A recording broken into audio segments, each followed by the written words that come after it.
Wallahi.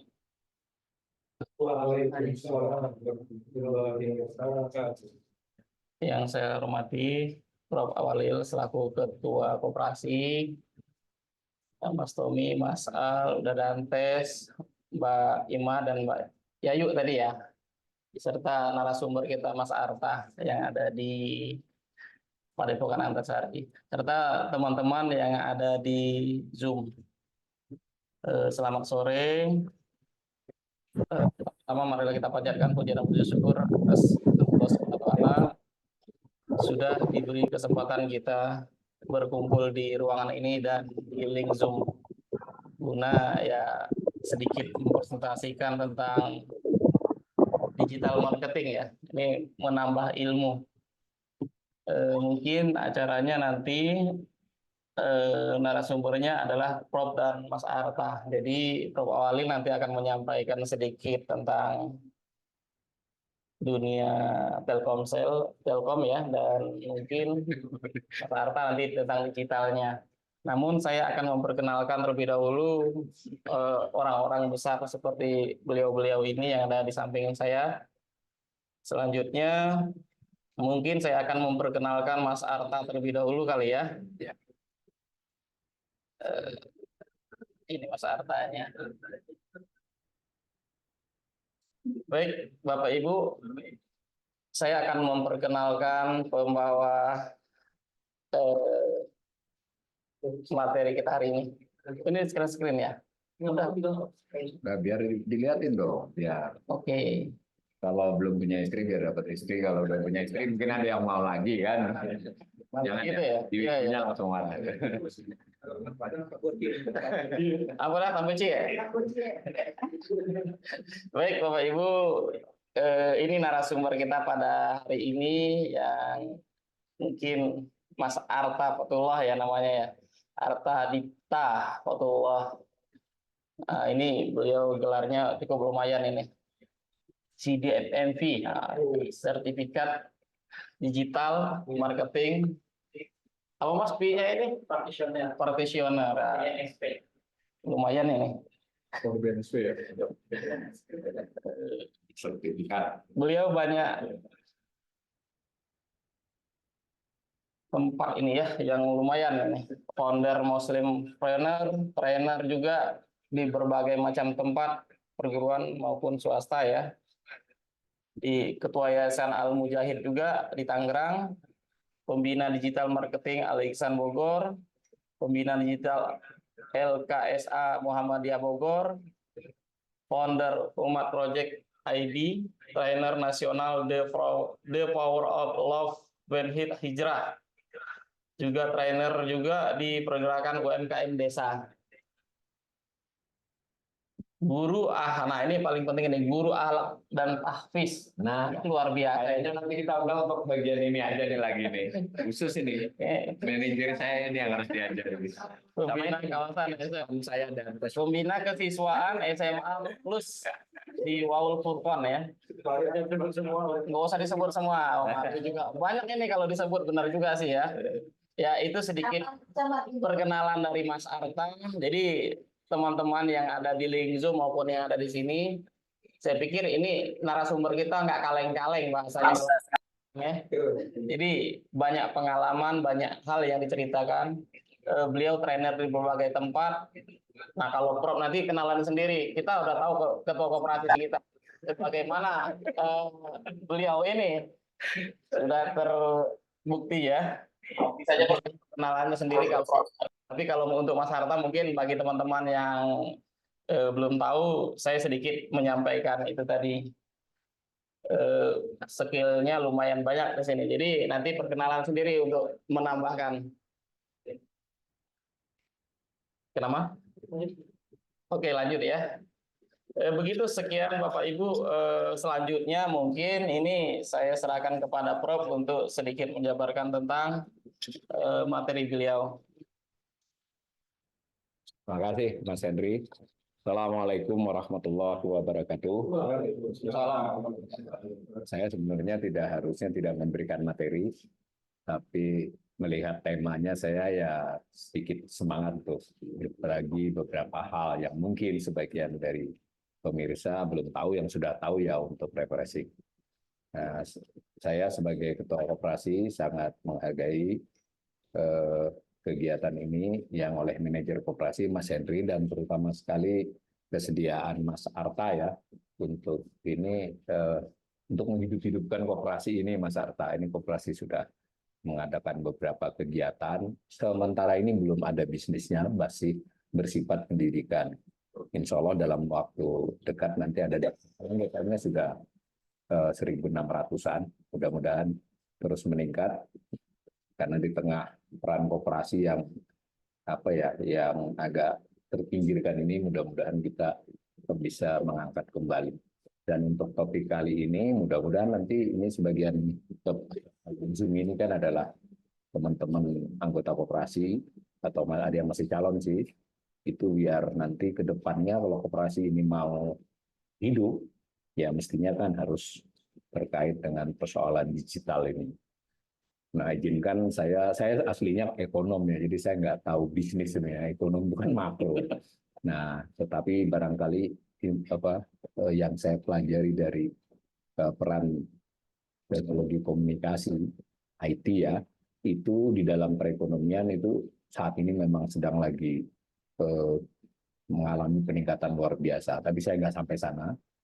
Saya hanya menyampaikan fakta-fakta saja sehingga nanti mudah-mudahan bisa melandasi bahwa apa yang disampaikan oleh Mas Arta itu punya dasar makronya gitu loh.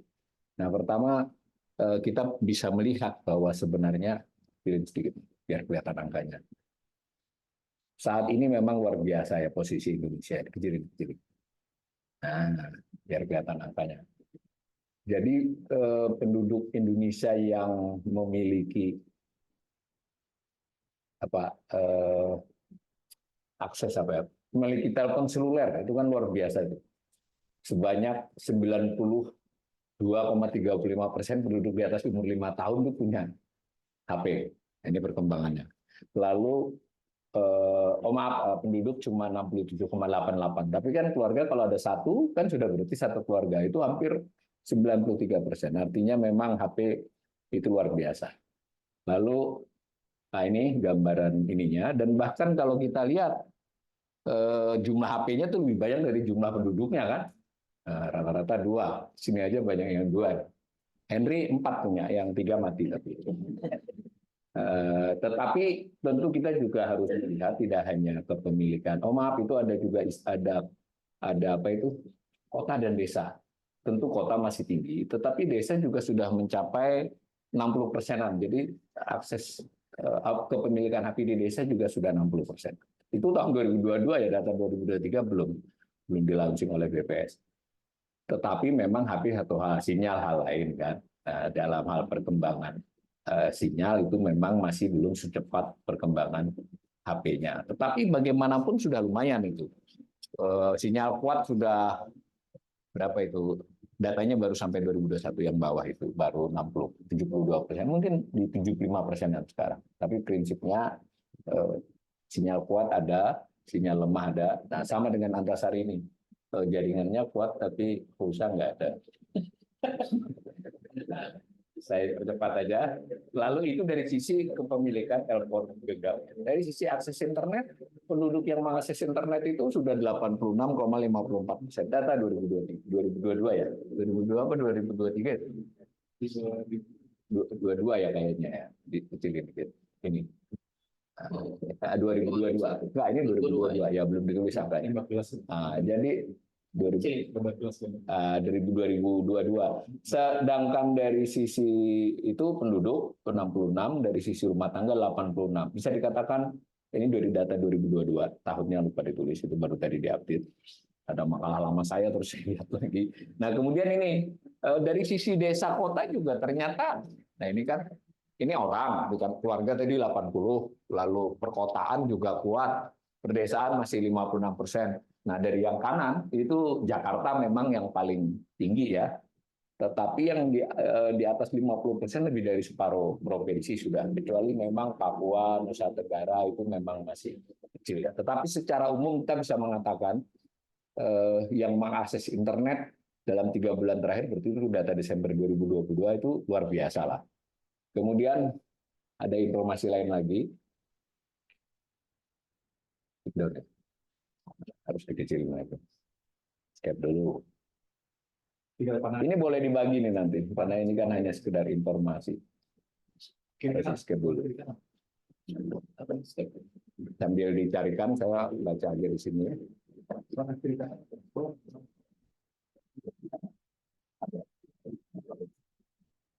Dari sisi usia. Nah, next.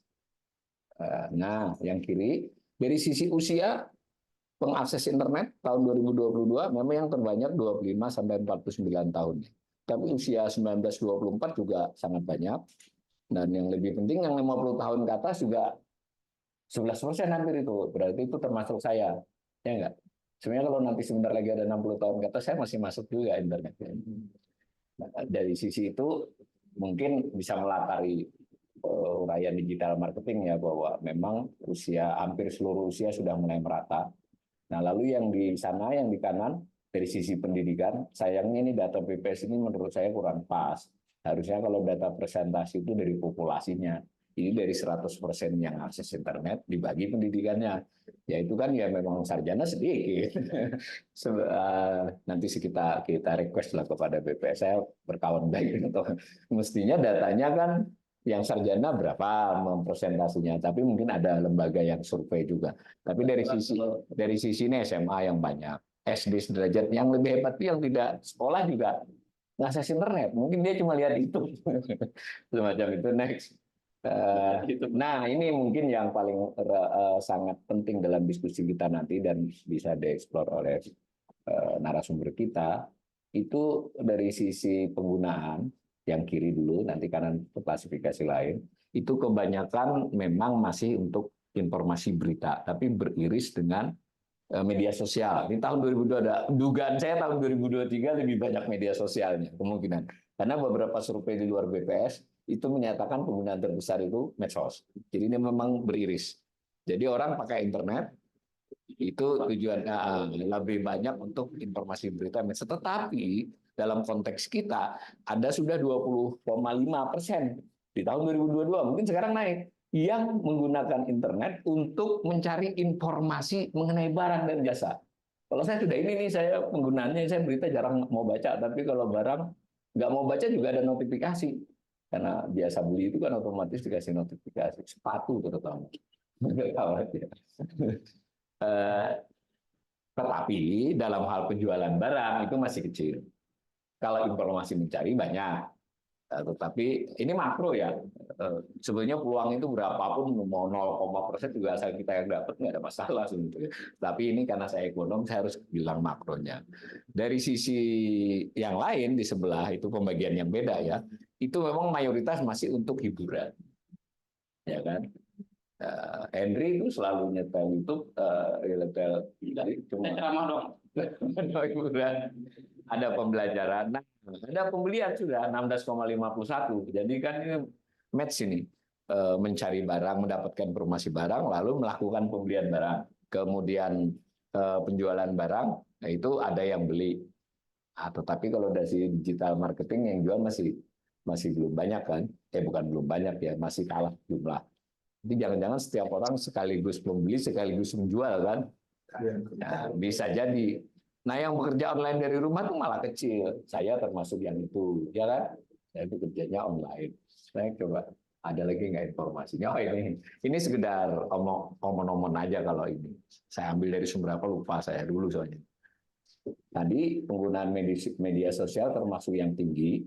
Tentu saya tidak tahu, Arto nanti bisa lebih menjelaskan bahwa yang namanya digital marketing ya nggak hanya medsos, mesti kan. Tetapi ini buat tambahan info saja buat para pemirsa ini bahwa media sosial itu situs atau layanan daring yang memungkinkan penggunanya tidak hanya mengkonsumsi, tapi bisa membuat, mengomentari, menyebarkan kan. Ini makalah saya tahun 2000.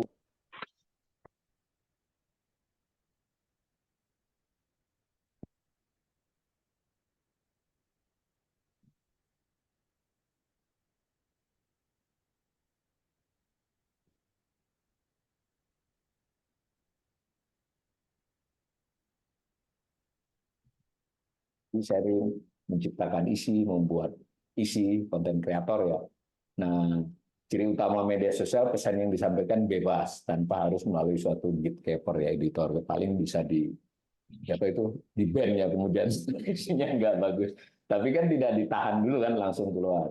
Dulu enggak, dulu kan suka begitu kita kalau masuk ke web kan dia oleh editor diperiksa dulu. Sekarang enggak, karena medsos. Nah, bisa berkomentar, bisa menghapus pesan. Tapi di sini juga jahatnya ya. Kalau kita sekali melakukan kesalahan yang fatal, nah itu kita sudah hapus juga udah ada yang screen itu tapi udah nyimpen. Jadi ini pesan buat kita semua termasuk saya sendiri. Kalau ada apa-apa tuh jangan segera berkomentar di media sosial, terutama yang bersifat privasi. Ya, hati-hati. Jadi ibu-ibu marah sama suaminya, ngamuk di medsos. Suami nggak suka istrinya, ngamuk. Wah, itu udah berat itu. Sayang kan. Nah, lalu ini sejarah singkatnya untuk refresh saja. Dulunya hanya apa? Ya memang luar biasa kalau ini sepertinya saya seingat saya di YouTube sudah ada filmnya ini apa dokumentarinya. Jadi yang dulu pernah menggunakan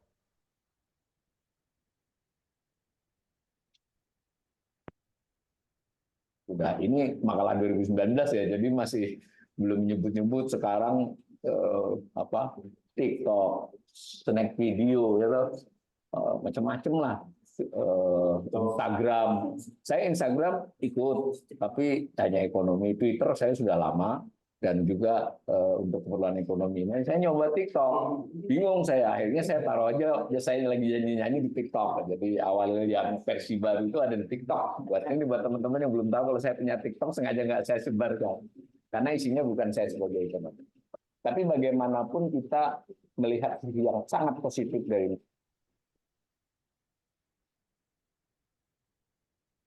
orang kepada TV, kepada media mainstream itu didiskon lah sudah. Masih kuat tapi diskon. Dan mungkin di masa depan justru jurnalisme warga ini yang paling dominan. Nah, gitu ya. Lalu ini ada kategori-kategori sekedar pengetahuan saja, macam-macamnya. Nah, dengan penjelasan saya ini, mudah-mudahan kita nanti bisa menikmati paparan dari Mas Arta dan juga berbagi pengalamannya bahwa keniscayaan, kemajuan teknologi IT ini keniscayaan. Bahwa setiap orang tua sudah harus bijak terhadap anak.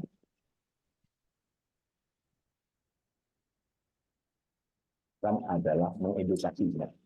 Diizinkan saya punya anak sudah gede-gede, jadi waktu mereka mulai sudah ada internet. Saya termasuk yang cepat berlangganan internet dan sebagainya ya.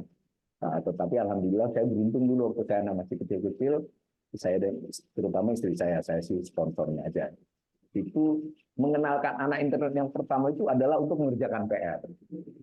Dan bagaimanapun ternyata pengenalan awal itu paling menengah. Sekarang kebanyakan anak pertama kali mengenal internet itu YouTube dan dalam konteks orang tuanya sebel karena dia oh ini ganggu terus nangis terus dikasih. Ya kita tidak bicara hitam putih ya, tetapi dari satu sisi itulah yang melekat di pikiran dia bahwa yang namanya HP, internet itu adalah YouTube gitu. Nah, saya beruntung untuk itu. Tapi itu sudah mulai kena.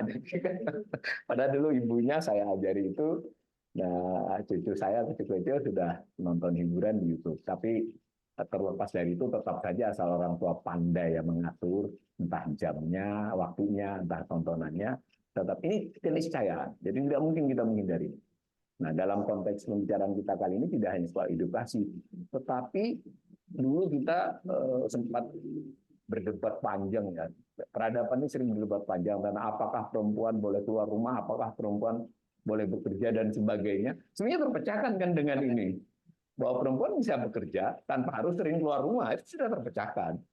Dan kemudian juga kalau memang juga suaminya biar nggak banyak keluar rumah, bersama-sama bekerja kan dengan menggunakan semua instrumen yang ada. Tentu ini tergantung kreativitas kita, tergantung. Nah, yang kedua ini menurut saya pergaulan. Mudah-mudahan acara seperti ini meluaskan gaul kita lah, interaksi kita kepada para pihak. Kadang orang terlalu melihat keuntungan ini jangka pendek.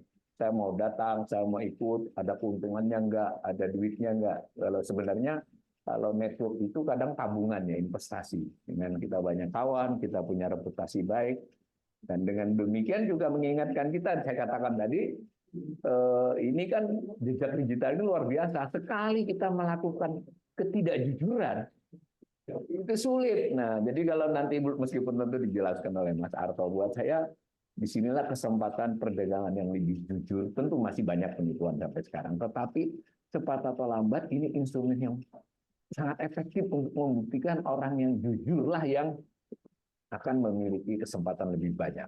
Itu kelihatan. Nah, karena itu hal-hal seperti itu bisa kita pelajari bersama. Satu, saya ingin ingatkan sekali lagi bahwa dunia internet dan HP ini adalah sesuatu yang tidak terelakkan dan makin ke sana akan makin banyak. Kedua, dia bisa kita pakai untuk edukasi yang positif untuk seluruh keluarga kita. Tiga, dia bisa dipakai menjadi sarana kita untuk mengembangkan ekonomi.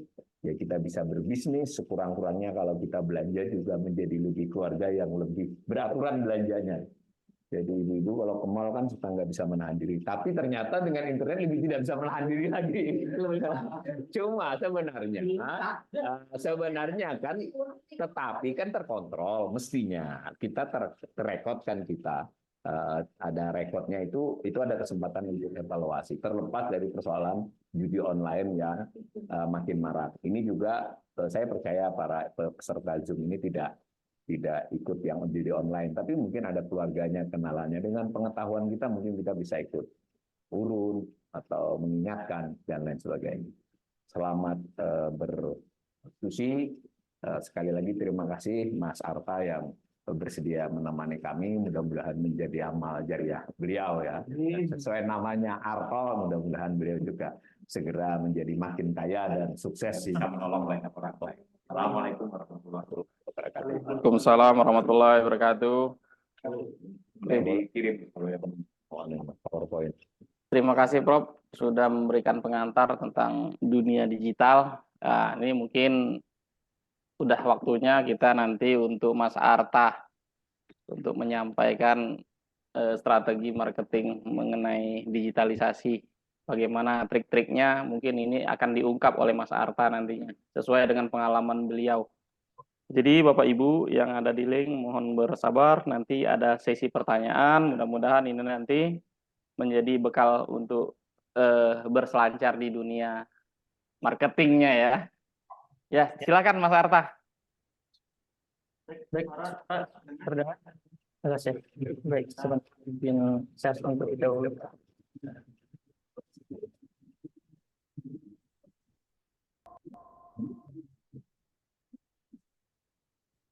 Oke, baik. Bismillah. Assalamualaikum warahmatullahi wabarakatuh.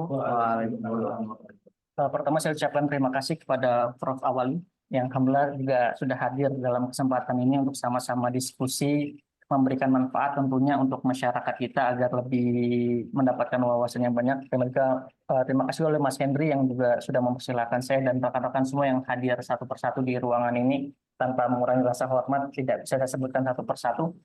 Baik, dalam kesempatan ini kita akan diskusi sebenarnya berkaitan dengan pengembangan digital marketing. Sama sebenarnya bagaimana juga saya akan melengkapi bagaimana data-data yang tadi Prof. Awali sudah sampaikan dari BPS. Tentu juga dalam dunia digital marketing setiap tahunnya akan ada riset. Dan hal ini tentunya bisa memberikan dampak yang besar untuk pengembangan teknologi. Karena tentunya saat kita tidak bisa memaksimalkan riset dalam digitalisasi, maka tentu artinya banyak, bahkan sekarang kita lihat juga banyak perusahaan-perusahaan startup dari luar yang sudah menguasai beberapa market digital marketing sebagai media riset dan pengembangan perusahaan-perusahaan untuk pengembangan dalam digitalisasi. Karena tidak memungkiri dampak digitalisasi ini sangat besar, gitu ya. Dan bagaimana juga begitu masifnya tadi Prof. Awal mengatakan banyak pinjol-pinjol dan lain-lain. Sekarang iklan di media sosial juga pinjol itu sudah banyak sekali gitu. Dan bahkan peretasan akun-akun yang sudah besar diiklankan pinjol dan lain-lain itu banyak sekali. Makanya juga selain kita kuat bermain media sosial, hal-hal juga harus diperhatikan bagaimana keamanan data kita. Karena saya ada pengalaman juga, orang-orang yang sudah besar kalau udah keriset ke hack sedikit, ya sudah akhirnya disalahgunakan untuk mengupload ya situs-situs pinjol gitu ya, atau situs-situs judi online gitu. Akhirnya di-banned lah oleh pihak Meta sendiri. Saya rasa nggak usah memperkenalkan diri karena tadi sudah dikenalkan oleh Mas Henry ya, tapi mungkin kita langsung aja berkaitan dengan data. Kalau tadi data dari BPS, kalau ini data dari Ars Sosial ataupun Institut yang memang berkaitan dengan khusus di Indonesia. Ya, saya nggak menjelaskan data universal ataupun global, tapi mungkin lebih bagaimana kita membahas bagaimana di Indonesia ini datanya seperti apa sih, sehingga kita bisa melakukan riset-riset apa nih yang harus kita maksimalkan, baik dari perusahaan ibu dan bapak yang jualan online di rumah, ataupun pengembangan koperasi misalnya dan lain-lain. Karena sekarang tuh zamannya bagaimana iklan ini bisa tersentuh dengan behavior-nya, ya, ataupun perilaku manusia. Kalau dulu misalnya ayo beli baju, sekarang udah nggak zaman lagi kalau main digital marketing suruh jual baju ataupun beli baju.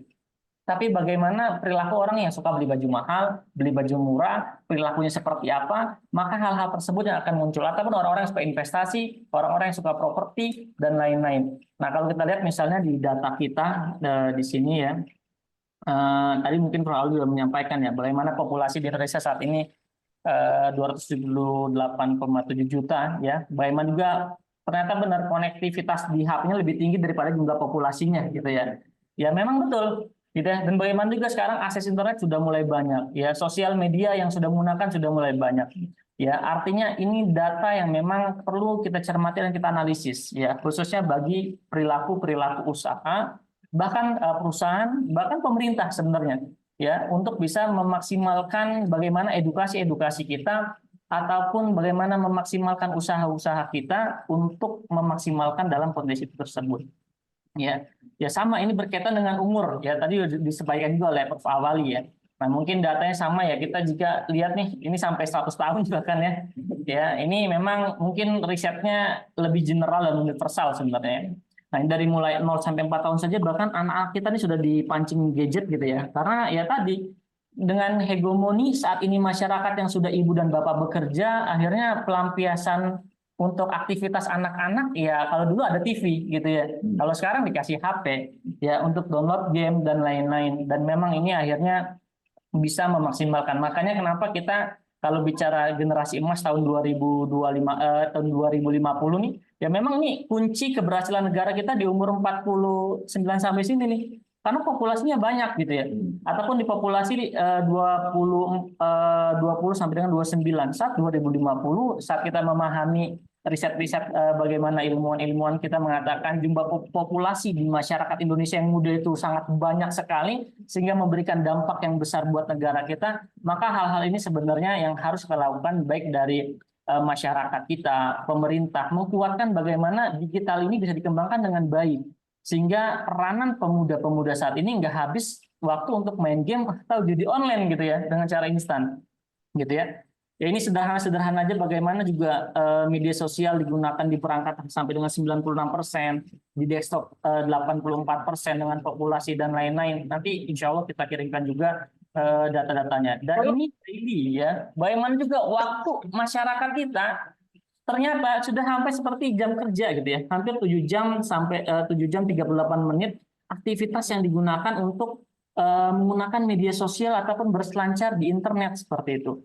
Nah, maka jika kita melihat bahwasanya memang sekarang unit usaha pun yang besar dari online dan lain-lain, ya karena banyak masyarakat kita yang juga secara hegemoni ataupun prinsipal sudah berubah. Bagaimana cara jualannya, cara pembelian produknya. Kalau dulu mungkin kita kalau suka produk harus ke toko ini, berkendara berapa lama. Sekarang orang-orang lebih suka berselancar. Maka data-data ini nanti yang akan menjadi analisis untuk kita. Ya, bagaimana juga orang-orang yang mencari di internet ini umumnya ngapain sih? Orang ini kita cara browser ya, internetnya. Ya banyak mencari informasi gitu ya. Ada yang berkaitan dengan informasi-informasi apa namanya macam-macam lah. Ya sampai dengan cuma nonton video doang dan lain-lain, cuma main games dan lain-lain. Ya, tapi sejauh ini ya memang banyaknya untuk bermain di Google adalah berkaitan dengan informasi sebenarnya. Ya, untuk bermain di media sosial seperti itu ya. Sama juga ini kita lewat-lewat saja. Nah, bagaimana juga ini menjadi 20 top global yang saat ini digunakan oleh masyarakat Indonesia untuk mencari di Google. Ya, walaupun ini sangat disayangkan nih, ya banyak sekali nonton video porno gitu ya. Di 12 sampai 13 ini juga sangat meresahkan generasi kita. Ya, di sisi lain mungkin kita positif buka YouTube, Facebook, WhatsApp, Shopee, tapi dua situs ini ternyata termasuk traffic yang sangat tinggi. Ya, sampai populasi yang sangat banyak sekali membuka situs-situs yang sangat tidak bagus ya. Ini saya Tahu ini Mas. ya jangan dibuka Pak Henry ya, nggak usah dibuka situsnya ya. Ya artinya ini juga menjadi bagaimana ini menjadi hal yang sebenarnya harus kita perhatikan, khususnya riset-riset data seperti ini yang harus diolah oleh pemerintah. Bagaimana nih dua hal ini sebenarnya juga secara langsung merusak generasi kita seperti itu ya, dan sisanya ya memang berkaitan dengan web-web informasi. Dan juga kalau kita lihat demografi profil of meta audience ini yang bermain di Facebook dan Instagram gitu ya. Bagaimana juga ya ini range umurnya lah ya, kita skip saja. Nah ini adalah most used social media platform. Jadi nomor berapa nih yang sering digunakan oleh masyarakat Indonesia? Jelas WhatsApp ya. Ya kalau itu memang ya kita pasti gunakan untuk berkomunikasi ya, Instagram, Facebook, TikTok, Telegram, X kami di Twitter ya, sampai dengan ini situs-situs yang sering digunakan oleh kebanyakan masyarakat kita gitu ya. Ini juga banyak yang mendownload ya, time spend using. Berapa lama sih orang lebih baik di media sosial ya, TikTok dan lain-lain. Ya setiap itu punya indikasinya masing-masing gitu ya. Ini kita lewat saja. Nah, pertanyaannya dari data-data tersebut, bagaimana sederhananya kita bisa masuk ke dalam ranah-ranah usaha ya, baik dari segi pemerintahan, dari segi unit usaha, unit bisnis, ya termasuk mungkin unit koperasi dan lain-lain, agar data kita tersampai sederhana ya. Aktivitas kita yang ada di internet ya secara tidak langsung akan disimpan ya, kita sebut dengan data pixel dan pencarian di media sosial kita. Maka kalau Ibu lihat nih, kalau main media sosial muncul tiba-tiba kayak gini bimbingan privat dan lain-lain ya, karena mungkin aktivitas saya banyak menggunakan media sosial, munculnya hal-hal tersebut gitu ya. Ada juga mungkin muncul iklan tawaran baju, nanti saya langsung praktekin. Ada juga muncul tiba-tiba kita nggak berteman nih sama Facebooknya pakar gitu ya, tapi kok muncul di beranda kita gitu ya. Nah ini ada bacaan bersponsor, artinya itu iklan gitu ya. Atau kita misalnya membuat jasa desain di Google misalnya, ya muncul juga web kita. Atau misalnya ada orang kita jual rumah di Bogor misalnya, atau jual rumah di Jakarta, muncul juga website propertinya. Nah inilah bagaimana hegemoni kan bekerja seperti itu.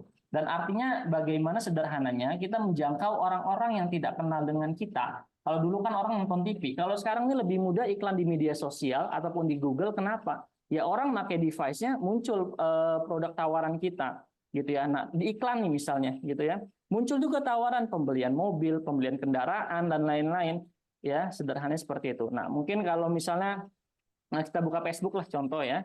Nah, kita scroll misalnya lagi main, tiba-tiba muncul nih Ordivo ini. Nah, saya nggak berteman nih sama Ordivo gitu ya. Jangan sedih, jualan lagi turun, naikin penjualan kamu pakai landing page, order online, gabung order online sekarang juga ya, muncul medianya ya.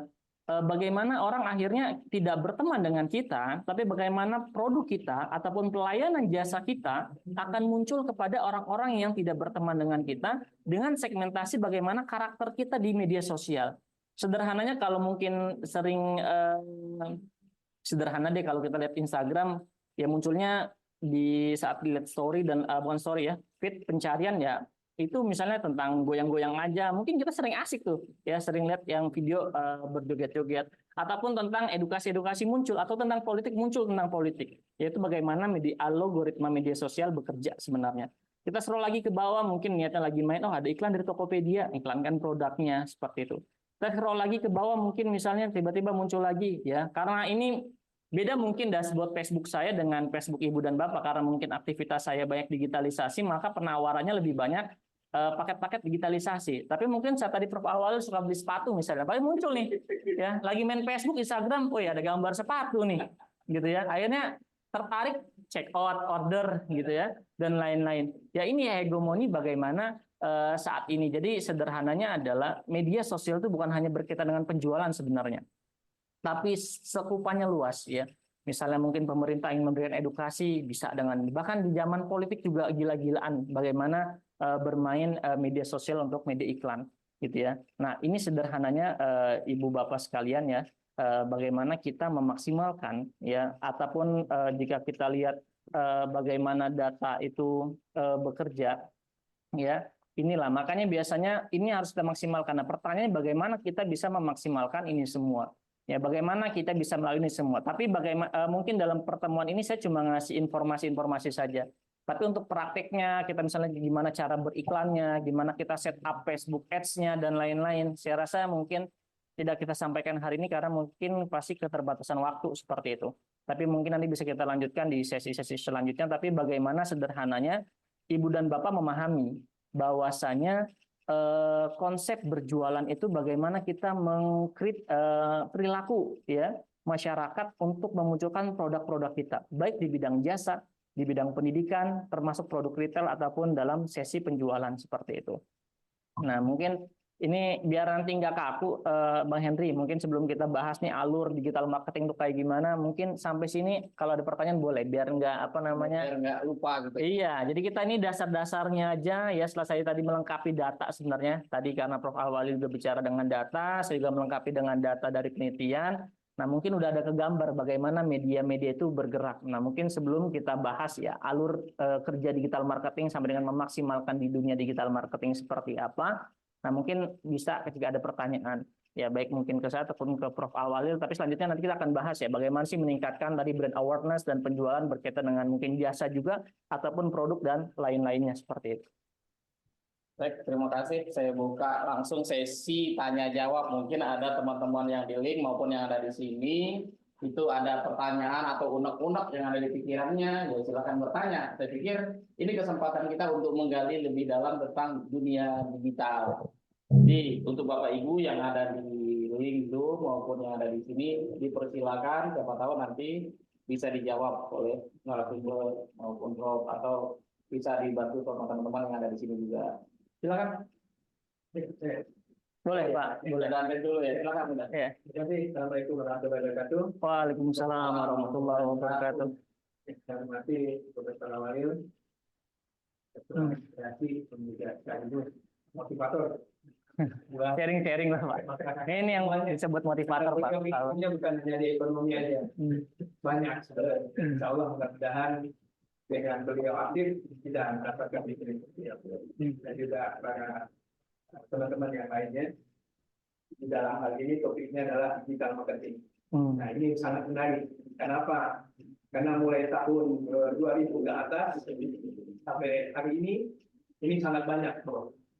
Dan itu terlihat dari data tadi perkembangannya. Apalagi nanti di era emasnya Indonesia di 2045 nanti. Itu luar biasa. Nah, kalau nggak dimulai dari sekarang tentunya akan ketinggalan. Tapi pertanyaan yang mendasar adalah bagaimana menyiapkannya agar kita bisa masuk ke digital marketing itu, terutama bagi masyarakat awam yang ingin, ya kan, ikut berjualan online misalnya gitu kan, ikut juga mempromosikan apa yang ada dan ikut juga misalnya apa yang potensi yang ada di dalam diri dia, ya kan? Nah, pertanyaannya ke arah sana. Karena apapun tentunya masih banyak masyarakat kita, ya kan, yang belum bisa, ya kan. Mungkin katakanlah dia ada sesuatu yang mau dia lakukan, tapi caranya dia nggak tahu. Nah, itu minta tolong kalau bisa, gitu kan. Di kesempatan ini kita juga mendapatkan input. Pertanyaannya ke arah sana. Baik, Terima kasih. Wassalamualaikum warahmatullahi wabarakatuh. Waalaikumsalam warahmatullahi wabarakatuh. Mungkin saya jawab satu-satu aja, Pak Henry. Oke, satu. Dia jangan ke saya tadi. Maaf. Pak. Saya ada kamu ya. Silakan, Pak. Sebenarnya lagi itu katanya dibuka lebar Mas. Oh iya, mulai. Terima kasih udah Dantes. Mungkin ini langsung dijawab oleh Mas Arta. Silakan, Mas Siap. Arta. Baik, ya. Satu-satu boleh. Ya, sebenarnya jawabannya ini memang jadi prihatin buat saya, dan sebenarnya ini ada dua lini yang harus kita atasi tentang permasalahan ini. Mulai dari pemerintah dan juga mungkin mulai masyarakat yang peduli bagaimana terhadap masyarakat kita. Karena memang di dunia media sosial saat ini anak-anak seusia kita, seusia muda didoktrin dengan langsung hasil, tidak proses. Sehingga kita nggak asing lagi lihat misalnya selebgram pamernya apa? Kekayaan. Ya, atau misalnya YouTubers nyari duitnya dari AdSense gitu ya. Dan itu nggak ada masalah. Ya, itu hal itu fair-fair aja. Tapi akhirnya yang banyak dilihat adalah orang itu akhirnya suka pengen jadi content creator. Ya, pengen jadi misalnya vlog gitu ya. Pengen jadi misalnya gamers gitu ya. Karena ngerasa misalnya wah nanti dapat duitnya ratusan juta nih, rumahnya langsung mewah nih dan lain-lain. Ya, sedangkan sebenarnya proses untuk menuju itu boleh-boleh saja. Tapi kalau banyak generasi muda yang didoktrin seperti itu, akhirnya apa? Banyak juga kadang-kadang yang buat konten dengan, ya mohon maaf ya, banyak juga konten kreator yang ditahan polisi. Ya dengan misalnya penista agama, kadang-kadang kayak gitu, kelewatan batasnya gitu ya. Misalnya apa namanya, hal-hal yang misalnya nggak bermoral dibuatkan konten dan lain-lain, misalnya akhirnya apa? Kelewatan batas, maka hal-hal ini yang jadi permasalahan buat kita. Ya, solusinya bagaimana? Sederhana. Pemerintah khususnya di sini mungkin kalau kita ada dua sisi, saya akan jawab dengan dua hal tersebut. Di sisi pemerintahan, ya, kita harus bisa memaksimalkan bagaimana peran pemerintah ini untuk memberikan edukasi semaksimal mungkin untuk anak-anak muda, gitu ya, untuk memberikan peran pelatihan, peran pengembangan dan lain-lain, sehingga hal ini bisa dirasakan oleh orang-orang yang baru ataupun awam ingin belajar di dunia digitalisasi, gitu ya. Peran kedua sebagai orang tua ataupun sebagai masyarakat, kita harus tahu nih, ya bagaimana nih kondisi seperti ini, kita harus mulai mungkin melatih anak-anak kita ya untuk memaksimalkan bagaimana pengembangan digitalisasinya. Ya bahkan mohon maaf ya, tanpa mengurangi rasa hormat, ada beberapa pengalaman kami khususnya berdiskusi dengan rekan-rekan usaha saya, banyak sekarang akhirnya anak-anak lulus SMA langsung dikasih pelatihan aja, yang nggak usah kuliah gitu ya. Karena ilmu digitalisasi ini bersifat apa namanya, keilmuan yang tidak harus dilakukan melalui sesi kuliah. Ya sehingga anak SMA dikasih bootcamp gitu ya. Mohon maaf memang agak mahal bootcamp dan terkenal ya 36 juta misalnya. Dia bisa buat program dan web. Ya lulus dari SMA ya lebih cepat daripada kerja jadi dokter misalnya ya. Dia udah bisa buat aplikasi, dia punya portofolio dan lain-lain. Akhirnya apa? Dia bisa menghasilkan miliaran per bulan dari bagaimana dia membuat program dan sistemnya. Gitu ya. Karena mungkin tadi culture ya corporate ataupun perusahaan-perusahaan internasional seperti Google, Meta dan lain-lain, mereka tidak pernah mencari titel. Apa yang mereka mencari? Portofolio. Ya. Nah, makanya sebagai saya khususnya dan teman-teman mungkin di lingkungan saya yang memang fokus kepada dunia digitalisasi, fokus bagaimana keberhasilan apa yang kita sudah lakukan untuk masyarakat, untuk perusahaan dan lain-lain. Maka semakin banyak keberhasilannya, perusahaan akan mengkrit. Nggak usah peduli mau lulusan SMP ke SD ke dan lain-lain. Ya kenapa? Karena dicekoki oleh life skill.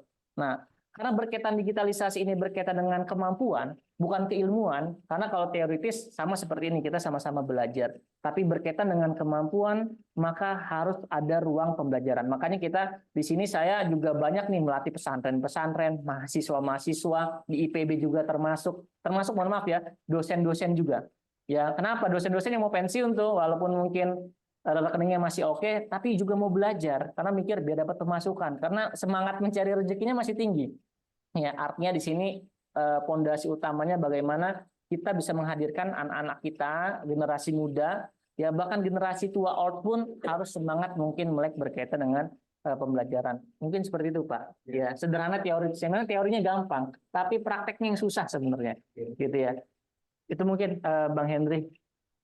Terima kasih atas jawabannya tadi. Bang Al mungkin ada pertanyaan apa? Kalau mau ditanya apa yang dari kelompok-kelompok yang ada di, Ini udah ada sih pertanyaan beberapa. atau mau dijawab yang di pertanyaan di situ? Boleh. Boleh di dalam. Iya, ada pertanyaan dari Pak A langsung nih. Nanya di chat ya. Oke, ada Devis untuk media dalam marketing untuk berjualan secara mudah untuk penggunaan dan murah dalam pengoperasiannya. Ya sebenarnya kalau platform pasti banyak banget ya, mulai dari yang murah sampai yang mahal. Ya kalau mungkin standar udah besar, kalau mungkin ibu bapak pernah dapat broadcast PA centang hijau gitu ya, dari pemerintahan dan lain itu kan pasti itu sama juga seperti platform gitu ya. Dan itu emang mahal biayanya, bisa sampai 15 juta per bulan, 20 juta per bulan. Ya, tapi kan kita mulai dari nol. Kita bicara di sini bukan perusahaan yang sudah startup, sudah besar ke atas, tapi dari nol.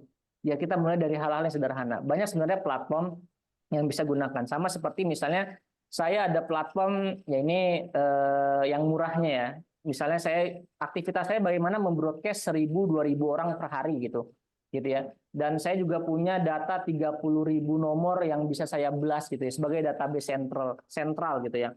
Jadi kalau mungkin nanti apa namanya, ini contoh aja, mungkin coba saya buka apakah bisa di sini.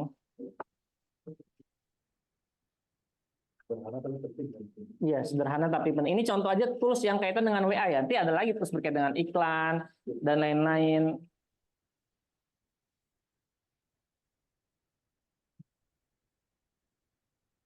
Tapi kalau saya berharap bagus dengan bisa komentar. Siap. Sambil saya juga. Bang Akan walaupun untuk motivator, tapi kan kita juga sebagai user yang mendengarkan itu sebagai apa namanya audiens, ya. Kira-kira apa yang bisa kita coba, misalnya gitu bagi teman-teman kita yang awam dan jarang megang untuk digital marketing. Contoh misalnya gitu kan, mungkin kita tahu semua ada Tokopedia dan Tokopedia itu yang terkenal ya. Tapi apakah teman-teman semua itu sudah pegang gitu untuk yang sifatnya berjualan, gitu kan. Jangan sebagai buyer aja. Nah, itu kan maksudnya seperti itu sih. Ada kan misalkan ada akses atau tanda motivator dan teman-temannya yang sifatnya cuma sederhana, kita juga coba-coba karena posisi usaha yang bukan online. Nah, itu yang kita coba. Siap. Pertanyaan. Oke, mungkin sebentar saya izin share screen aja.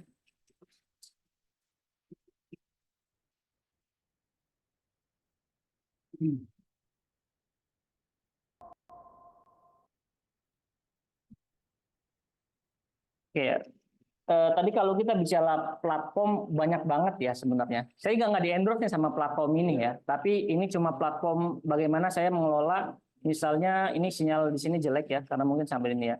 Bagaimana saya mengelola kurang lebih ada 33.000 database sebenarnya. Yang ini secara umum saya masuk. Dan bagaimana juga kita mengambil database. Contoh, kita masuk ke grup-grup tuh.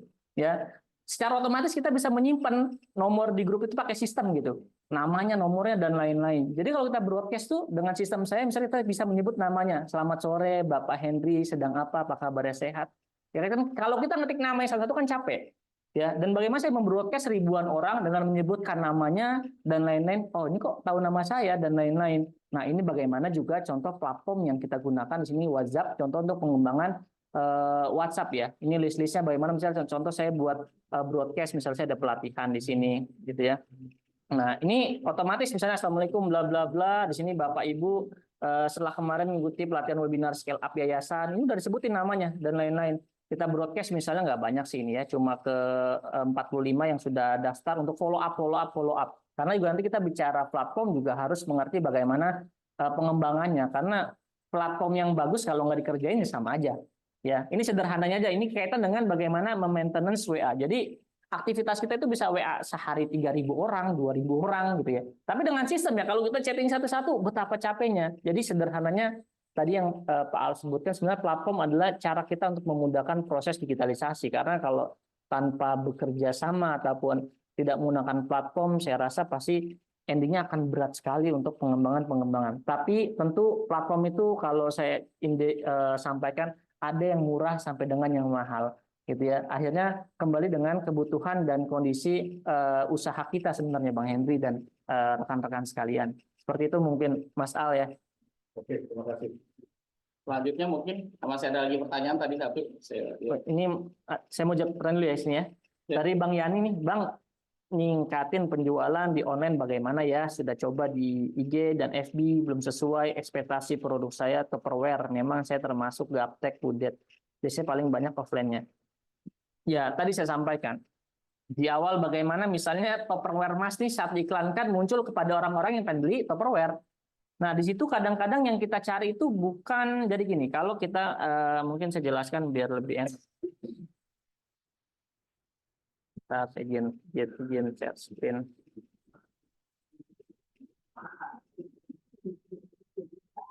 Saya jelasin biasa aja. Saya jelaskan biasa. Jadi misalnya seperti ini. Kalau kadang-kadang kita iklankan, misalnya kita iklan di Facebook Ads nih. Saya nggak buka dashboardnya ya, tapi mungkin kalau pernah iklan masnya di Facebook ataupun di Instagram biasanya pasti ada dashboard Meta Ads dan lain-lain. Itu agak rumit memang. Tapi sebenarnya saya cuma sampaikan umur 50 tahun, 60 tahun yang belajar sama saya baik yang privat ataupun langsung aja bisa gitu ya. Cuma bedanya kalau anak muda sekali ngerti, yang ini harus 3 kali gitu ya. Ya sebenarnya sederhana, yang penting harus punya kemauan. Nah, yang paling penting adalah bagaimana kualitas konten kita dan bagaimana cara target iklan kita. Karena kalau iklannya bagus juga biayanya besar, tapi kalau kontennya nggak menarik gitu ya, videonya nggak bagus dan lain-lain, ya sama aja. Ya nggak akan ada namanya memaksimalkan di situ. Ya lain halnya saat nanti kontennya bagus. Nah, mungkin akan ke materi selanjutnya. Mungkin Bang Henry, kita lanjut ke materi selanjutnya sebelum nanti sesi pertanyaan yang lebih lengkap ya. Baik, silakan lanjutkan. Bentar.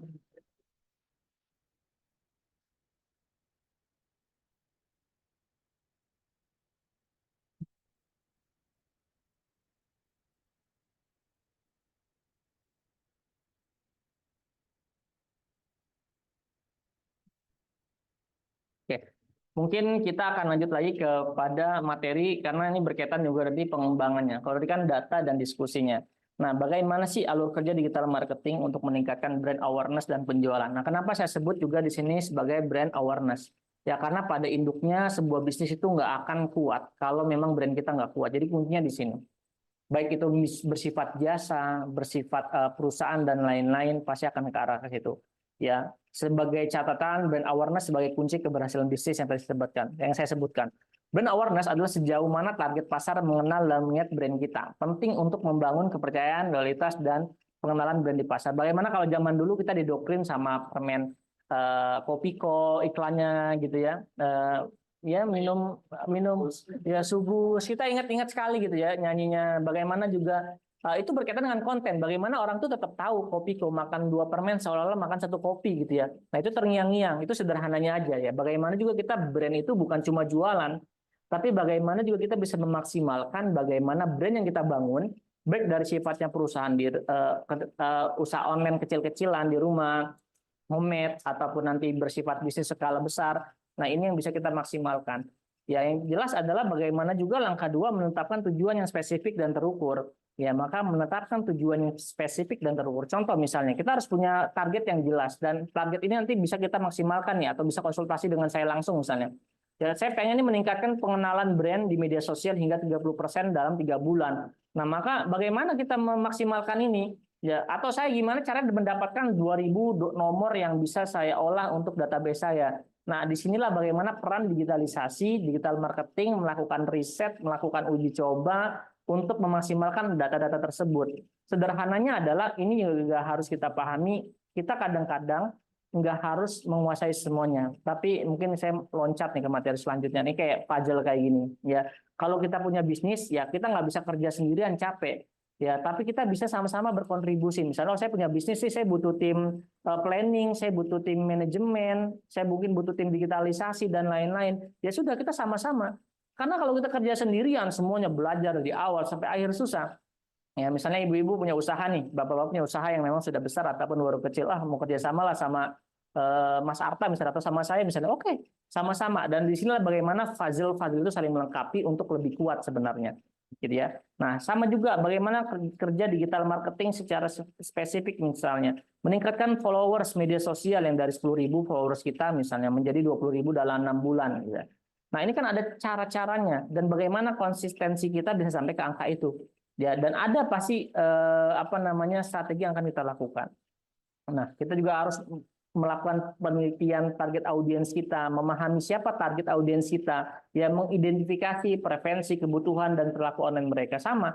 Kalau tadi masih jualan Tupperware misalnya, nih orang-orang yang suka beli Tupperware itu perilakunya kayak gimana sih? Nah, kita akan riset tuh.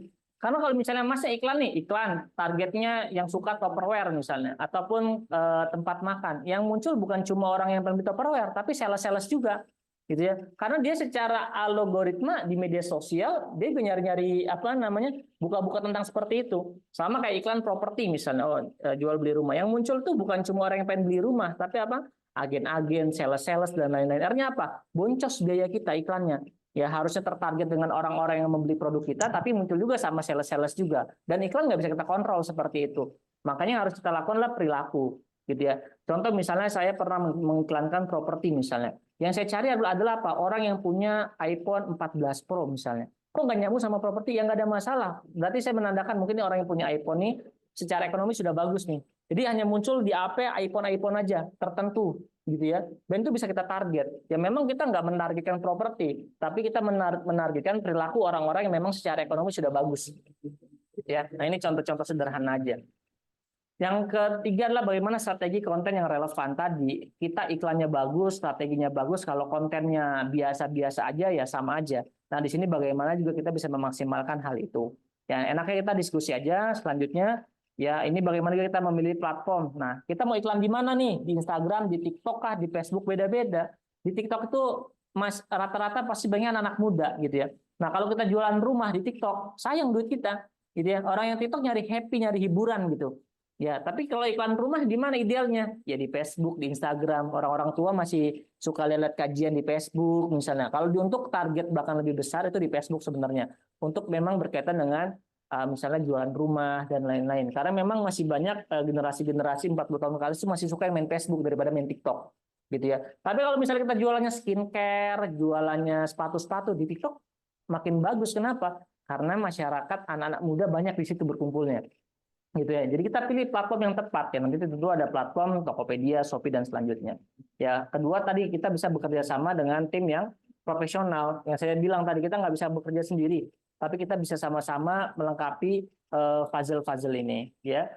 Berikut adalah melakukan analisis secara rutin. Nah, sebenarnya ini bagaimana teori aja Mas Hendri. Ya di sesi ini memang kita tidak langsung praktik, tapi mungkin nanti praktiknya ya itu monggo Bang Henry bisa nanti diagendakan khusus untuk praktik atau kelas berkelanjutan ya mungkin saya bisa dari rumah gitu ya dan lain-lain yang sifatnya memang pengen mengulik bagaimana pengembangan digitalisasi gitu ya.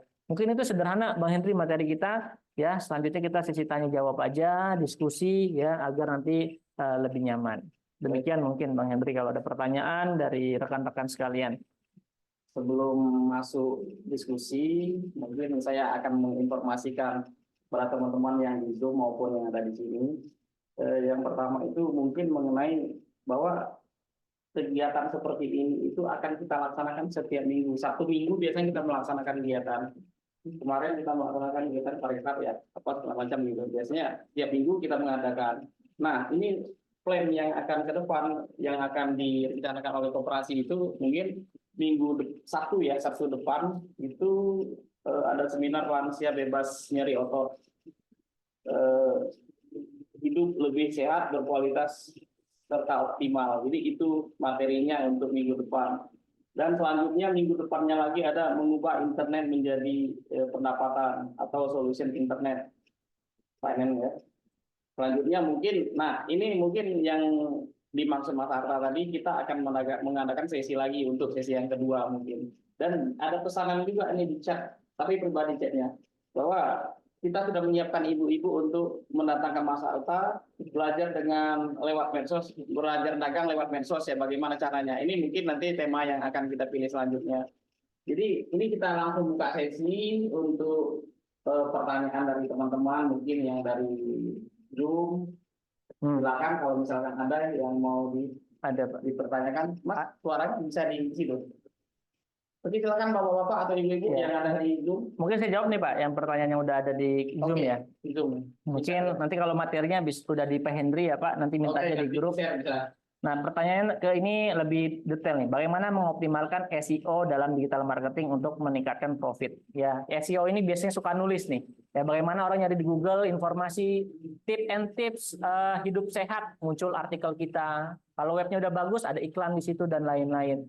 Ya, main SEO itu kuncinya istiqomah, Pak. Ya, istiqomahnya apa? Ya, minimal kita 6 bulan tuh sering nulis gitu ya. Upload lagi artikelnya. Sehingga web kita bisa nomor satu orang nyari misalnya saya lagi batuk, dan harus konsisten. Kalau web kita di bidang kesehatan, usahakan SEO yang berkaitan dengan kesehatan. Kalau web kita di bidang misalnya politik, misalnya ya udah temanya politik aja. Atau SEO kita di bidang kayak Tribunnews gitu ya, berita-berita itu juga cuannya luar biasa. Bahkan Tribunnews itu termasuk pencarian terbanyak di Google. Iklannya ya mereka hidup dari media, juga iklannya pasti gede banget dari Google gitu ya. Itu secara memang yang sudah besar. Makanya Tribunnews itu pintar. SEO-nya dia buat lagi Tribunnews Jatim, Tribunnews Sumsel. Setiap itu punya domain-domainnya masing-masing, gimana nggak kuat gitu ya. Walaupun beritanya apa aja dicomot gitu kan, tampilan belakangan, tapi banyak banget cabangnya gitu ya. Kalau detik.com satu aja gitu ya. Tapi Tribunnews itu luar biasa strateginya. Nah itu kalau kita main SEO. Nah cara cepatnya gimana biar web kita nomor 1 di Google ya? Bisa juga pakai Google Ads, kita iklanin. Ya semakin banyak muncul paling atas, diklik lagi, mungkin muncul paling atas. Nah mungkin ibu bapak nih yang nggak ngerti SEO pasti bingung SEO-nya apa gitu ya. Tapi nggak ada masalah. Tapi SEO itu berkaitan dengan bagaimana sederhananya ibu cari di Google deh ya. Resep rendang misalnya muncul tuh web paling atas tuh. yang web dari sini, web dari sini, web dari sini, web dari sini. Nah, itu SEO.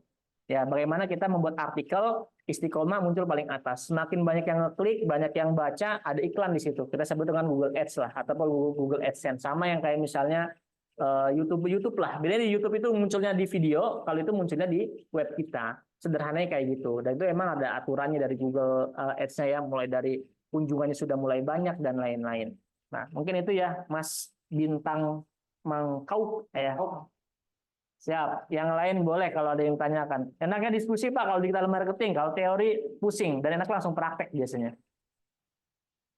Silakan bapak-bapak yang ada di Zoom, atau yang mbak boleh bertanya di sini. Sudah kalau mau ditanya lagi, ya, diskusi kan kita ini. Iya, diskusi aja diskusi. Nah, kalau mau tanya. Mas, saya kan bekerja di bidang kuliner ini. F&B gitu ya. Iya, ya enggak ada. Lanjut. Mungkin dikasih dong, biar terdengar sama yang lainnya. Saya bergerak di bidang kuliner. Terus gimana cara kita? Saya udah memasarkan di Tokopedia juga. Tapi yang online kan yang saya mendapat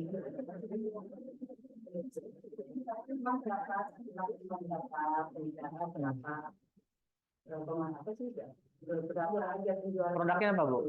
Kelapa jelly sweet, yang kelapa jelly. Jadi sifatnya lebih ngantar barang ya, bukan makan di tempat. Ya, masak ya. Biasa gitu. Ada daninya gitu. Saya untuk yang keluarnya itu loh, yang di online itu gimana untuk peningkatannya? Ya, baik. Sudah. Siap. Bisa gitu. Baik, Bu. Ya, sebenarnya ada dua strategi ya. Kalau berkaitan dengan dine-in, orang-orang yang mungkin kita arahkan biar datang ke store kita. Kemarin juga saya ada klien dari Coffee Togo ya, di Jakarta juga, Jakarta Barat kafenya. Bagaimana kita mengiklankan agar orang-orang datang ke kopinya. Targetnya adalah mendatangkan orang ke store-nya. Sederhana, caranya gampang. Kita cuma iklanin ke 2 kecamatan yang dekat sama kopinya, sehingga dia main Facebook muncul tuh. Kopinya enak, kopinya enak, kopinya enak, kopinya enak. Akhirnya banyak yang datang untuk beli kopi. Gitu ya. Itu sederhana kalau memang kaitan dine-in. Nah, bedanya memang agak lebih sulit kalau kita berkaitan dengan pengiriman biasanya. Karena kompetitornya banyak. Gitu ya. Apalagi kita juga akan lihat nih F&B ini sekuat apa namanya, misalnya pengiriman. Ada juga klien kita rendang misalnya, dia itu udah kuat kali ya, dia bisa sampai 6 hari masih enak dimakan. Nah, biasanya kalau yang kita mainnya ke area Jogja misalnya, itu masih kuat nggak gitu makanan itu gitu kan, dan seterusnya. Ya, sebenarnya kuncinya adalah iklan juga. Nah, tapi kan iklan ini mau seperti apa? Apakah iklannya tadi mau muncul di shop itu cuma upload aja, apakah iklan juga kan gitu. Karena kalau kita cuma upload aja, kalau sekarang tuh susah Ibu. Karena mau nggak mau kita harus iklan sebenarnya. Atau mau nggak mau kita bayar influencer untuk mempublish kita. Karena dampak, saya sampaikan ya, dampak influencer juga sangat tinggi.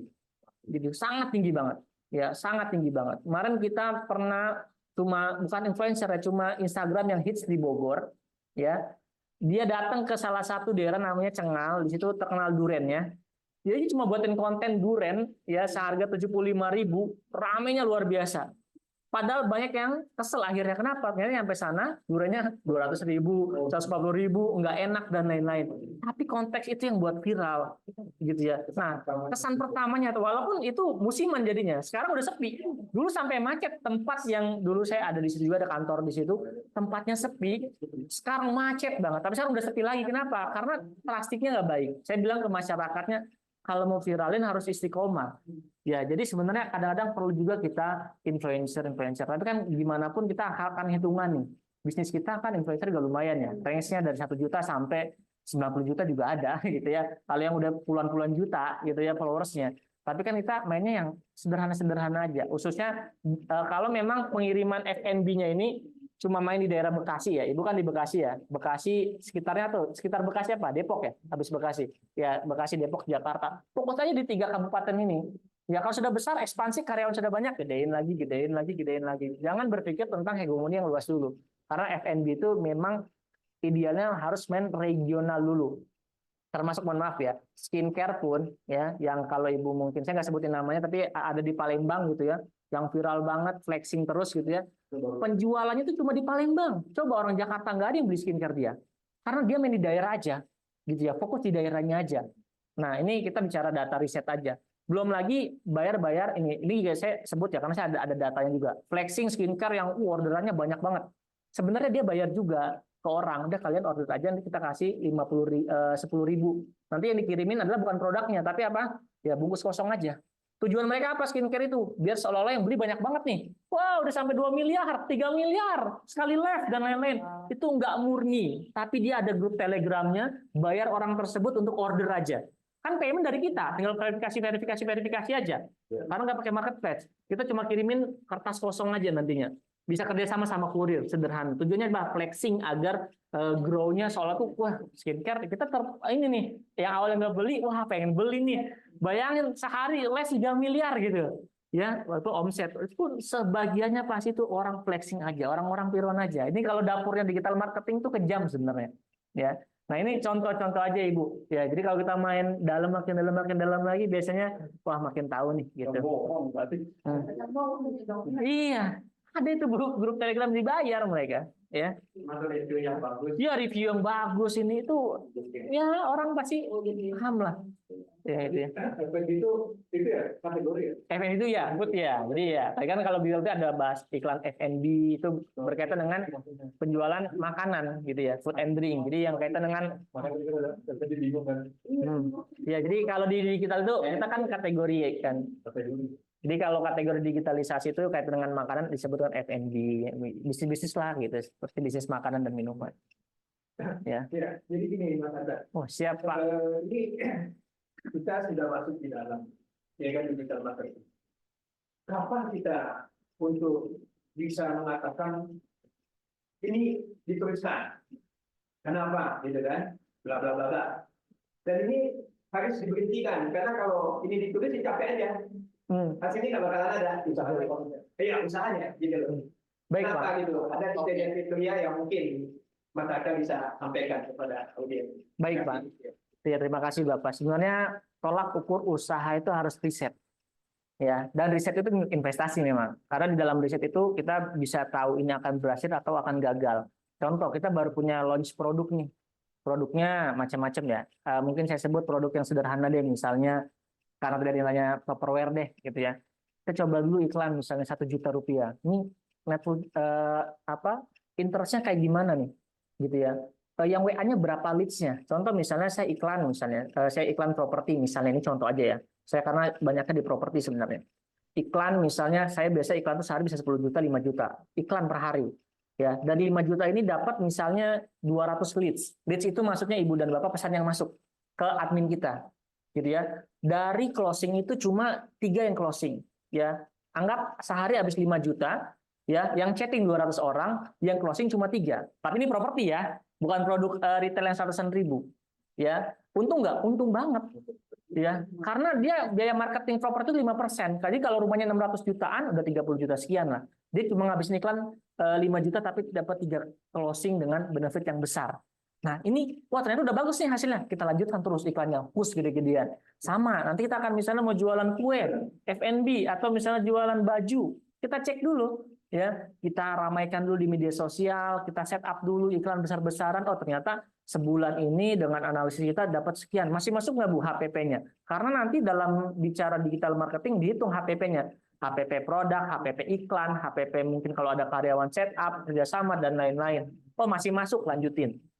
Gitu ya, dan lain-lain. Bahkan juga ada pengalaman nih di Busana ya. Di Busana ibu-ibu udah followersnya banyak nih Instagramnya. Ya saya nggak sebutin brandnya ya karena ini privasi. Tapi mangkrak penjualannya. Kenapa ya? Karena udah nggak ikutin iklan. Cuma fokusnya dulu rame. Sekarang kalah sama kompetitor-kompetitor yang lain. Karena kompetitor yang lain bermain dengan media iklan. Dan memang kalau main di Jerman atau Busana, memang pertama hal yang harus diperhatikan, modal iklannya di awal harus lebih besar. Kalau sudah brandnya sudah besar, ya pasti akan besar terus. Karena memang modal di awal itu harus besar banget untuk biaya modal iklannya. Karena kompetitor Busana kita banyak banget. Yang jualan apa namanya Busana Muslim, macam-macam brandnya udah nggak hitung lah, gitu ya. Jadi dari kita mau mengambil iklan, kita mau masuk untuk produk yang ada kaitan. Ya, step caranya maksudnya Pak? Bukan, istilahnya itu iklan yang mana yang harus kita masukin, istilahnya itu dengan kriteria apa? Oke, contoh Bapak mau iklan produk apa? Biar gampang. Jualan baju. Oke, jualan baju. bajunya targetnya Bapak rencana buat orang umur berapa? Jadi ini baju ada baju bekas. Thrifting mainnya. Ya, Oke. baju bekas. Targetnya tentunya anak yang berumur sekitar 17 sampai 30 tahun. Oke. Ya, sederhana. Awal gue buat konten dulu yang receh karena ini ya kondisi produk juga menentukan kondisi market bagaimana cara kita iklan. Contoh tadi bapaknya bilang ini kita penjual baju-baju bekasnya yang thrifting, mungkin branded tapi itu jual murah gitu ya. Ya, betul. Ya nggak ada masalah. Kita mainnya di TikTok jelas ataupun di Instagram dengan kriteria umur yang seperti itu. Nah nanti dari kami biasanya riset nih anak-anak zaman sekarang nih di umur sekian lagi suka konten apa ya? Gitu. Wah, yang lagi trending di Facebook konten yang kayak gini, kita akan buat konten yang sama seperti itu, tapi niatnya soft selling tapi jualan. Ya, akhirnya apa? Orang datang ke ke media sosial kita, bang lokasi di mana, bang bisa online nggak dan lain-lain. Akhirnya di situ kita bisa mendapatkan data berhasil atau tidak. Jadi tentu di awal tadi saya sampaikan kita lihat dulu perilakunya.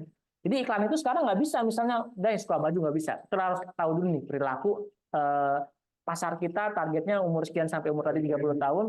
Kita lihat nih pasar mereka kriteria lagi apa. Nah itu mungkin Bapak sebenarnya yang bisa kita lakukan.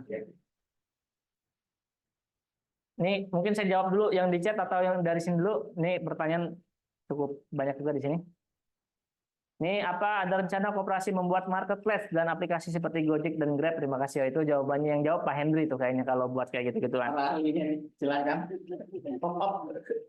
Kita ada keinginan jelas, maksudnya kalau masalah tentang ini pasti ada ke depannya, karena memang dari segi anggota kita udah luar biasa banyak. Jadi sayang kalau ini dibiarkan. Jadi pasti ada nanti. Tapi memang masih kita peta-petakan dulu nih. Jadi puzzle-nya belum ketemu. Sebenarnya yang harus menunjang lagi adalah unit usaha yang memang harus kita butuhkan. Tapi untuk sekarang ini memang belum, masih di kotak-kotak di puzzle-puzzle yang belum menyatu. Jadi seperti itu Bapak Ibu ya. Ada keinginan kita pasti membuat rencana itu pasti ke depannya, karena anggota kita udah lumayan tersebar di beberapa macam kabupaten kota ya, ada 110 kabupaten yang masuk anggota kita, dan itu kalau kita kembangkan, kalau kita gali tentu luar biasa untuk itu marketplace-nya ya. Jadi silakan Mas Al nanti akan kita lanjutin nih kalau ada tambahan segala macam. Mas Arta juga ikut kan. Nah ini para tokoh-tokoh muda koperasi yang memang yang punya kemampuan untuk itu. Silakan. Mungkin jawab yang ini ya. Itu bisa menyusul ya. Memang ujungnya strategi. Nah, pertanyaan kedua dari Bapak Bintang juga. Bagaimana algoritma medsos bekerja agar kita dapat meningkatkan follower dan viewer? Ya sederhana sebenarnya istiqomah aja Pak. Sama kayak SEO, kita istiqomah buat tulisan, sama juga media sosial harus rajin-rajin upload gitu ya. Konten-konten dan lain-lain, up terus, lama-lama naik. Kita jangan bicara, kok udah 1 bulan saya upload secara organik ya, nggak iklan, nggak apa kok, nggak nambah-nambah. Ya sabar. Kunci dari naiknya traffic adalah istiqomah aja. Nah, Google juga, Facebook, Instagram juga akan melihat bagaimana keseriusan kita di situ. Mau ya, iya, istiqomah yang penting tiap hari kita upload aja, mau receh, mau bagus, kita nggak usah bicara bagus dan tidak bagusnya konten. Yang penting kita daily aktivitas. Ya sama di perusahaan saya di luar koperasi kita ada jasa namanya social media management untuk beberapa perusahaan di se-Indonesia. Tugas kita adalah buatin konten tiap hari perusahaan-perusahaan tersebut. Ya hari pertama kontennya tentang edukasi, hari kedua soft selling, hari ketiga hard selling, hari keempat informatif. Terus kita yang uploadin, kita yang buat captionnya dan lain-lain. Itu contoh aja bagaimana kita juga menguatkan perusahaan-perusahaan untuk istiqomah di media sosialnya. Nah ini contoh-contoh aja ya Bapak. Kemudian selanjutnya Bang, kalau jualan jamu, wah ini jamu nih. Kita bidik anak Gen Z, kita lihat pasarnya bisa dengan iklan juga, TikTok. Maksudnya apa pendidikan atau jualan dulu ya? Sebenarnya kalau jamu nih macam-macam. Tapi saya bilang bisa nggak jual jamu? Bisa, asal jamunya sesuai dengan tren anak-anak sekarang. Suka apa? Suka sispek gitu ya. Maka buat jamu yang gimana? Ingredientnya jamu buat sispek gitu kan. Karena anak-anak sekarang tuh suka banget memamerkan badan-badannya. Ya artinya kalau emang jalurnya kan olahraga, nah artinya harus buat formula. Tapi kalau jamunya misalnya jamu pegel-pegel, anak muda nggak akan beli gitu. Iya pasarnya pegel-pegel doang biasa anak muda kan gitu. Tapi kalau jamunya anak pegel-pegel diiklaninya di umur 50, 60 mungkin oke, relevan. Tapi kalau Gen Z berarti dari tahun 2000 ke sini kan, gitu ya. Kalau istilah bahasa kita dari tahun 2000 ke atas untuk Gen Z itu ya mereka suka suplemen-suplemen yang misalnya mengkuruskan badan karena mereka sekarang lebih perhatian bagaimana di media sosial terlihat baik, nggak gemuk gitu kan, badannya six-pack gitu kan, kalau botak biar cepat numbuh rambutnya misalnya dan lain-lain. Maka berkaitan dengan fisik ya. Kita sebut dengan herbal lah ya bahasa baiknya gitu ya. Baik, ini pertanyaan terus ada nih Bang Hendri, luar biasa. Lanjut ya. Apakah ada satu software sudah terkoneksi ke semua medsos dan bisa upload konten dengan terjadwal menurut pencerahannya? Saya katakan ada. Iya, ada banget. Cuma berbayar nggak? Ya bayar. Tapi di Facebook itu udah ada pakai sistemnya, nggak berbayar, gratis. Cuma bedanya dia akan upload secara otomatis di Instagram dan Facebook karena dia satu perusahaan, kita sebut dengan Meta gitu ya, pakai Meta itu bisa, dan yang gratis itu. Saya juga sama, saat konten udah selesai dari perusahaan tuh langsung saya upload selama 1 bulan. Jadi kita buat konten per 2 minggu. Udah Pak, udah deal, udah oke, udah Pak ACC approval, captionnya sudah oke, itu langsung kita upload 2 minggu. Kita nggak usah ngupload satu-satu setiap hari satu. Tapi itu pakai yang gratis, saya pakai yang gratis aja. Nah itu pakai Meta udah cukup. Ya tapi itu untuk Meta aja. Kalau TikTok ya berarti manual lagi, gitu ya. Seperti itu ya Mbak Leka. Mungkin dari Bang Hendri atau yang lain kalau ada yang ingin menambahkan ya sifatnya kan kita sharing ya. Mungkin ada pengalaman-pengalaman yang lain kita bisa sharing diskusi di sini ya, berbagi ilmu di sini insya Allah. Saya belum ada. Kali teman-teman silakan.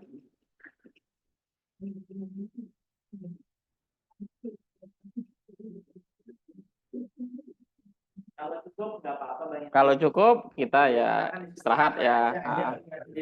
Nanti karena gini digital marketing ini kalau teori enak, tapi prakteknya itu sebenarnya Butuh. makanya saya bilang nanti kalau emang mau serius ya praktik harus dikualifikasi, titik komanya. Kalau cuma nanti hari pertama, hari kedua datang, hari ketiga nggak datang, nggak bisa jalan mereka. Jadi memang harus ada komitmen di situ kaitan dengan kelas digital marketing. Itu baiknya koperasi aja misalnya membuat pelatihan yang khusus berbayar biar ada komitmennya. Kadang-kadang ya harus berbayar komitmen. Kadang saya ngerasa saya dapat ilmu-ilmu seperti ini, Ibu, mohon maaf ya, nggak pernah belajar di kampus, tapi saya belajar e-learning. Mungkin sudah hampir 30 juta lebih saya bayar uang untuk e-learning. Bayar video yang terstruktur, kita belajar tiap malam praktekin kayak gitu. Jadi memang konsisten seperti usaha-usaha digital itu adalah ya belajar secara mandiri. Beda sama kayak sebagai aktivis, ilmuwan ya mungkin butuh memang di tingkat itu ya. Nah, seperti itu mungkin Bang Hendri. Oke, Bapak Ibu, kalau memang tidak ada lagi yang dipertanyakan, ya mungkin kita close. Ya, ya betul. Habis ya, kalau nggak ada pertanyaan kembali. Tapi kalau misalkan memang teman-teman punya rencana, kan udah ada beberapa orang yang japri, Mas. Ya, nanti itu ke Bang Hendri aja. Nanti kalaupun butuh nomor saya, langsung ke Bang Hendri. Ya, siap.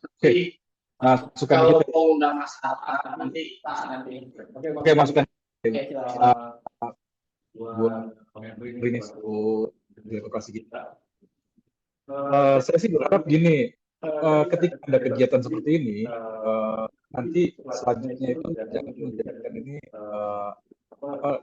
cukup hari ini off gitu. Jadi mungkin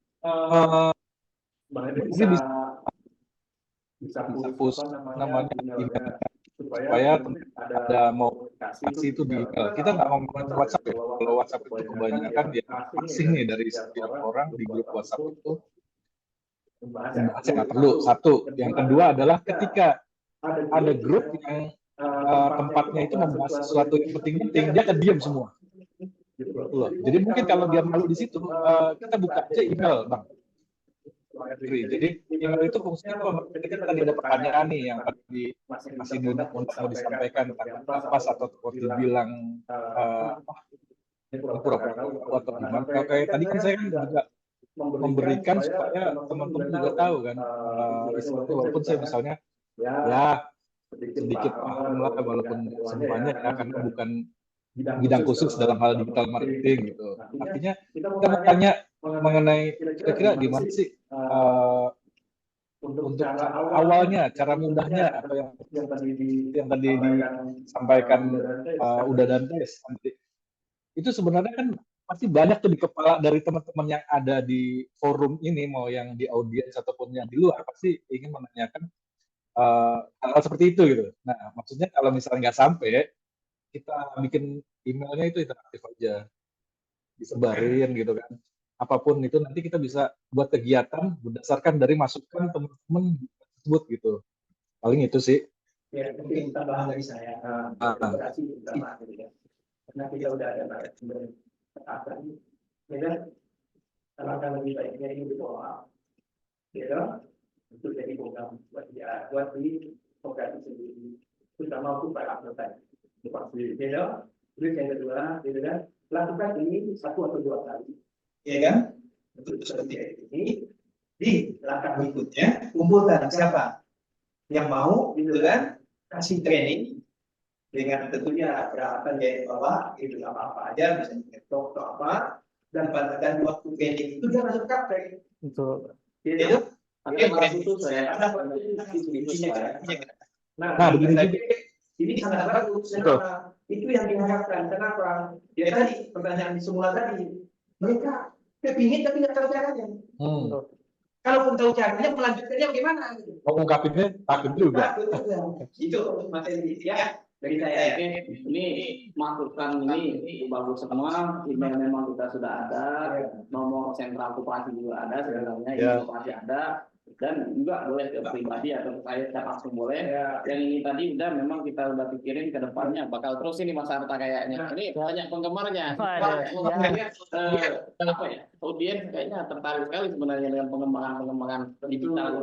Nah, Gini juga, kalaupun misalnya nanti kita tetap selanjutnya, ada pun memang harus kita harus ya, istilahnya apa ya, melakukan itu kita lakukan ya mungkin mungkin gini juga, kita punya masternya nih Bang Arta, yang artinya mereka tahu nih kuncinya. Kalau kita beli di luar harganya sejagat, di sini bisa sumit. Nah, ini kita bisa begitu. Mungkin ini kan penyampaian awal, terus banyak yang ingin coba kalau benar buktikan dong, kita lanjutkan gitu. Artinya pas bentuk selanjutnya nih, oke, kata Bang Arta nih kita akan lanjutkan, kita akan lanjut terus, tapi di sini mentok kita nih, kita harus masuk ke ranahnya yang memang harus agak berbayar, tapi kita cari yang paling minim tapi bisa berkembang gitu, bisa lanjut. Karena Bang Arta di bidangnya mungkin kita bisa tahu nih, kita pakai yang ini nih, kita bisa patungan atau kita bisa apa. Nah, jadi mungkin ya tetap kita bisa lanjutkan lah supaya benar-benar apa yang kita rencanakan hari ini, yang kita seminar hari ini itu bisa terwujud gitu kan. Itu Bang Henry. Sebenarnya ini bukan permintaan Mas Al aja yang ada di audiens sini. Betul. Makanya takutnya pada malu-malu. Itu pada malu-malu mau menyampaikan. Ya ini sudah diungkapkan oleh Mas Al dan Mbak Pipit, dan juga minta kita bikin kelas khusus. Kayaknya sih memang harus diperhitungkan berbayarnya. Karena narasumber kan dari Bogor nih, kita jemput nih ke sana ke sini gitu kan. Luar biasa beliau ini. Muda, energik, dan memang insya Allah ilmuwan teman-teman bisa merasakan sendiri nih tadi nih. Seperti apa? Impact kan ada pada dia. Kalau dia bisa menjalankan itu, ya dong, ini ya uang untuk kayak gini mah ada arti. Ya, betul Pak. kalau ada hasil yang baik, sesuatu itu pasti bisa Ya, ini bagus. Memang menaikkan omset banget sebenarnya dari berbagai apa yang disampaikan oleh Mas Arta tadi ya, sangat mengena sebenarnya untuk kita ya. Seperti udah saya sebenarnya tanya cocok dengan saya nih. Saya berusaha thrifting nih. Jadi saya usaha coba bagaimana cara menaikkan penjualannya dari 2 kabupaten kecamatan atau berapa atau siapa yang mau pasar kita atau pola yang tadi apa ya? Ya, konsumen kita ya, kalau bisa kita. Sangat mengenal sebenarnya. Jadi itu tadi Bapak Ibu mungkin ya, kalau nggak ada pertanyaan dari itu, kita akhiri sesi ini kali ya. Mungkin ada sesi selanjutnya kita bikin kelas khusus, atau mungkin ada lagi kelas awal lagi tapi untuk selanjutnya mungkin ada nanti. Ya, kalau dari saya Bang Hendri ini masukan aja. Ya kelas itu banyak ya. Yang paling dipahami nanti kelas kita untuk umur keberapa dipetakan. Kemudian nanti ada juga kelas kan nggak harus selalu offline, kita bisa online-nya. Ada sisi offline-nya juga yang memang harus prakteknya. Teoritisnya cukup saya nggak harus ke sini, tapi dari atau online di mana tapi didampingin online-nya bisa kan? Bisa. Nah itu. Nah, pertama kita bukan tujuan komersil, tapi perlu saya sampaikan memang harus ada pembiayaan. Bukan buat saya sebenarnya, tapi ada keseriusan gitu. Karena kalau yang gratis, pengalaman saya juga Masa bodoh. masa bodoh gitu. Kalau dia istilahnya ini dia ada effort untuk belajar. Nah, itu disesuaikan dengan kebutuhan koperasi aja, Bang Hendri. Sebenarnya saya juga hari ini sebenarnya pengen nyiapin sertifikat teman-teman. Ya nantilah itu bisa kelas khusus lah ya. Ya, itu bagus kok. Karena ini apa? Di dalam marketing banyak yang tahu, tapi banyak bagaimana cara Memulainya lah. Susah itu awalnya, Pak. Kalau udah jalan nih enak biasanya. Nah, ini fasilitatornya dan komunikasi kita ya. Iya toh? Betul. Jadi buat online aja Pak Hendri, itu ada komentar kan saya dari Semarang. Jadi ada khusus untuk luar daerah, ada khusus Jabodetabek yang bisa offline. Nggak apa-apa. Jadi kan tetap nanti ada online-nya, ada offline-nya gitu. Oke. Banyak. Sebenarnya siapa lagi kan dia? Ya, karena saya bilang tadi anggota koperasi kita itu disebar di beberapa kabupaten kota, jadi lumayan lah sebenarnya kalau harus memang online itu perlu. Ya. Tapi ya karena benar kata Mas Arta tadi ada beberapa macam praktek yang memang harus dipraktekkan di sini nih. Boleh bikin video, bikin apa itu kan penting tuh. Yang untuk di daerah, pakai kita kawan-kawan itu bisa dulu. Yang di sini siap. Pokoknya usulannya diterima, nanti kita pikirkan bersama teman-teman, ini mungkin menarik yang untuk kita semua. Jadi hal-hal yang seperti ini keluar akan ide-ide itu bersama. Tapi kalau sendirian rata-rata mana keluar nih, malas. Mau mikir gitu ya. Ya, sekian Bapak Ibu, mungkin itu saja dari saya. Lebih kurangnya mohon maaf kalau ada salah-salah kata. Ya, ampun kepada Allah SWT. Mungkin itu saja. Ya, cukup. Kita mau closing dulu. Ya, step terakhir. Ya pokoknya tadi banyak yang chatting, kalau minta nomor ke Pak Hendri aja ya, Ibu, ke Pak Hendri aja, silakan hubunginya. Ya, intinya pada prinsipnya digital marketing adalah bukan ilmu teori, tapi ilmu praktik gitu ya. Karena kalau teori ya sama lah kayak kita kuliah aja gitu ya. Jadi kita menjawabnya cuma pertanyaan di atas kertas dan pena. Tapi kalau digital marketing adalah jawabannya adalah hasil gitu, bukan jawabannya tulisan gitu. Karena saya juga dulu waktu ujian dari pemerintah BNSP yang ditanya apa yang sudah dikerjakan, mana bukti-buktinya gitu. Pernah ngelola di media sosial, followersnya udah segede apa, dibuka caranya gimana. Jadi memang tadi saya bilang karena di keilmuan saya itu berdasarkan portofolio, jadi pengembangan saya lebih ke portofolio. Nah itu kan punya spesifiknya masing-masing ya Ibu dan Bapak. Ya kalau di profesor ya berarti ke jurnal, keilmuan. Ya setiap orang pasti punya potensinya masing-masing, tinggal kita mau atau tidaknya mengembangkan potensi itu. Terima kasih Bang Hendri atas waktunya, juga terima kasih untuk koperasi penggerakkan ini, semoga kedepannya juga bisa lebih maksimal, lebih baik lagi. Dari saya cukup, terima kasih. Kalau ada hal yang kurang berkenan, salah kata, mohon maaf. Terima kasih. Assalamualaikum warahmatullahi wabarakatuh. Waalaikumsalam warahmatullahi wabarakatuh. Terima kasih Mas Arta. Saya juga terima kasih kepada para audien maupun teman-teman yang ikut Zoom. Ya, itu tadi saya close-nya Mas Arta sudah selesai. Mungkin Prof tidak bisa mengikuti kembali. Jadi, jauh saya wakilkan saja. Kami yang ada di sini mohon maaf kalau ada diskusi yang kurang menarik ataupun kata-kata yang salah. Saya pribadi mohon maaf. Saya akhiri. Wassalamualaikum warahmatullahi wabarakatuh. Mungkin kita foto bersama dulu ya sebelum di close ya, di Zoom, ya. Enggak apa-apa, di Zoom aja. Di Zoom aja ya. Masuk ke dapat gitu. Itu ada di foto. Jadi mohon Bapak Ibu silakan dibuka kameranya agar kita open kamera agar kita bisa screenshot. Terima kasih Bapak semuanya yang sudah berhadir. Kita foto bersama dulu.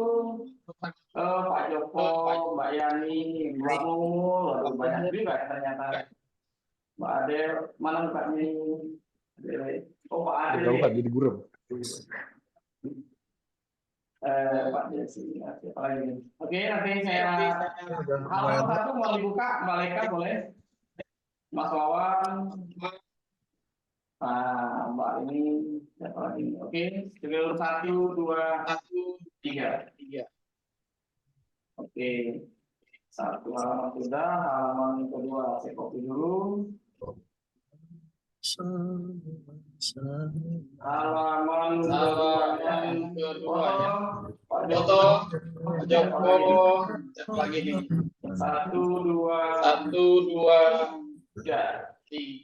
Oke, terima kasih semuanya. Assalamualaikum. Waalaikumsalam. Terima kasih. Pamit ya. Amin, sama-sama. Pas saya buka, pas saya tutup di foto, gimana sih Henry? Oh iya, Mbak. Gimana sih, Mbak? Mahal sih. Buka nggak di foto. Pas saya Buka, kalau di buka dong sekarang. Buka. telat. Udah. Pak Joko, piye kabarnya Pak Joko? Atur nuhun semua ya, makasih. Terima kasih semuanya. Ini ada kakak saya nih, namanya Mbak Amin.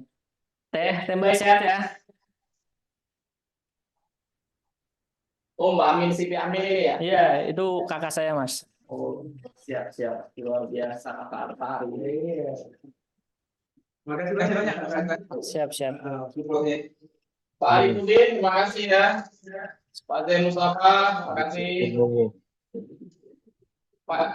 Pak Jasinga ya? Jasinga 1. Depok. Ayo, bintang tua. Pak Jasinga. Makasih. Mbak Mir, terima kasih ya. Pak Rahmatul, Fadlin, Fadil. Oke, makasih izin live ya. Siap. Baiklah.